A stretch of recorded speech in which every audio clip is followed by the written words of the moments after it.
Hey, it's Russ from right here on the Infectious Groove Music channel, and we've got a fun little series that I'm very excited about. I'm going to take the first video in the series. Lauren will have a follow-up video for you next week on it. And this isn't my favorite albums of all time or anything like that. And actually, this is not a ranked list. It's just 5 that I want to share with you. But these are 5 albums that changed my life, and I'm going to tell you how it is that they changed my life and why they're such a big deal to me. First up on the list for me is Raising Hell by Run DMC. This record for me is as a white kid growing up in the suburbs of Detroit, northern Detroit. I didn't know you could do this type of thing. Any music that I had heard, it sounded nothing like this. I didn't know anything about sampling. I didn't know anything about rapping. I certainly didn't know anything about mixing all those things together with rock that were done on this record. We had a kid move into our school. He brought with him a copy of Raising Hell, and it just blew me away. Like I in so many ways, it prepped me for, the entirety of the rest of the 80s I was spent ramping up along with the rap game. So when LL Cool J came along, when the Beastie Boys came along, when Public Enemy came along, all the way up to, again, in the early 90s, up till today, that record, Raising Hell, just it opened me up to an entirely new genre and voices that I would have never known of without hearing that record. Elvis Live at Madison Square Garden. I have mentioned this record on the channel quite a bit. And the reason why this changed my life was this made me into who I am as far as the diversity of music goes. Because if you look at that album, right from the first track list, he opens up with That's All Right Mama, which is one of his own, but then he covers so many different things in like the first 5 or 6 songs. He covers CCR, Never Been to Spain, the Righteous Brothers, Dusty Springfield. Like within the first 5 or 6 songs, he covers like 3 or 4 different genres of things. And at the time when I first heard it, I was very young. I was literally 4 or 5 years old when I first heard this album. And of course, I didn't know who any of those people were. To me, those were just Elvis songs. So as I got a little older, throughout the whole record, all the way up to including folks like Ray Charles, I would go back and find out more about all those artists. So I was the only 8-year-old I knew who knew like a lot of songs by CCR and a lot of songs by Dusty Springfield and a lot of songs by the Righteous Brothers and Ray Charles and so on, because Elvis was the gateway for that. Now, I'm a lifelong Elvis fan as well because of that record. But like when I think about its impact on my life personally, that changed my life because I was open to so many different genres of music from there out. The next one on my list is Ozzy Osbourne, Diary of a Madman. This was the first album that I ever heard that was like that dangerous thing. Like people were like, oh, you gotta, we gotta keep that away from the kids. And, when I was a real little kid, I just was like, oh, okay, well, that must be all terrible. Like, I don't know why, but I equated the fact that it was being taken from me, like it wasn't good art or anything. Not like it was bad for kids, but just that it must have sounded terrible.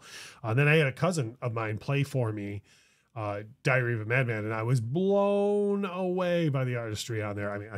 I could go on about Randy Rhoads and Ozzy and everybody that was in the band at the time and the songwriting and all that. But it was the door opener for me of like, oh, there's this whole world out there of things that like I had been shielded from. Right.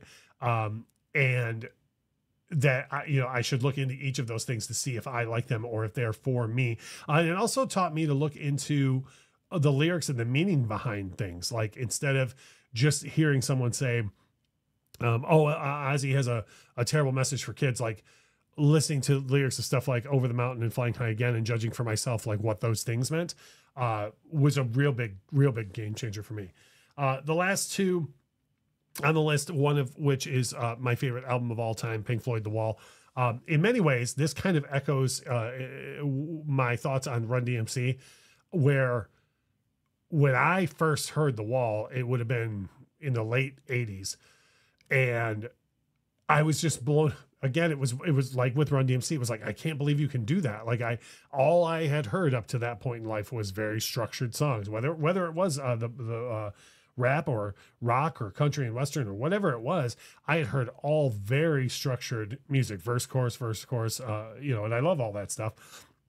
But then comes along The Wall, where it's telling this whole story that took me years to figure out. This was before the internet, to like piece all that together. And You know, you have these 1.5-minute songs, and these songs are 6, 7, 8, 9, 10 minutes on the record, and 30-second songs, and it all goes together, and everybody in the band is doing their part to bring this whole thing to life. And it's just unbelievable what that album did for me as far as understanding what can be art, what can be popular music, what can be rock music. Something I did not have any sort of grasp on until I heard that record. So that definitely changed my life. The last one on here is probably something that will be a surprise for most people, but the album In 3D by Weird Al Yankovic. It's his second album. That record changed my life in more than a few ways. When I first heard it, it taught me that there was a lot more to novelty music than just, oh, I've got different lyrics for this song. Like, you know, Eat It is a fairly remedial track, but the rest of the record made me think, like, there's a lot of thinking lyrics on that record that I was like, whoa, there's like a lot, like, this is funny and smart. And that would open me up to other artists who down the line, like, this is just off the top of my head, but there's people like Faith No More or the rap duo Third Base, who have a hint of comedy in what they do, but make you think as well. And I was open to that because of having heard what Weird Al was doing early on that. And then lastly, if you're a regular viewer of the channel, then you know my wife Lauren is on the channel, and we met through Weird Al. And I've said this to her a dozen times. I think I might have said a variant of it to Weird Al himself.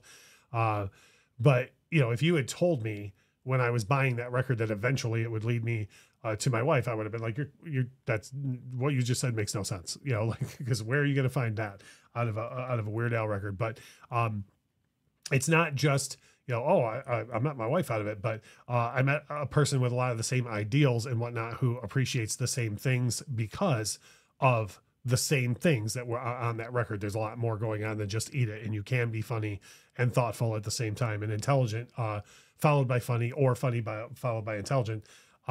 So the record is a huge change to my life for that reason, for that, how I viewed what I heard in the first place, and then how someone else did, and that led to a whole different thing. So I know if you're watching this, you have more than 5 albums that changed your life. I would love it if you would share with me some that changed your life. Lauren has a video coming to the channel as well with 5 albums that changed her life. But if you would share with me your thoughts on my picks, or let me know some albums that changed your life in the comments below, we would greatly appreciate that. Drop a like on the video because that does help us out. And as we always say, thank you so much for watching.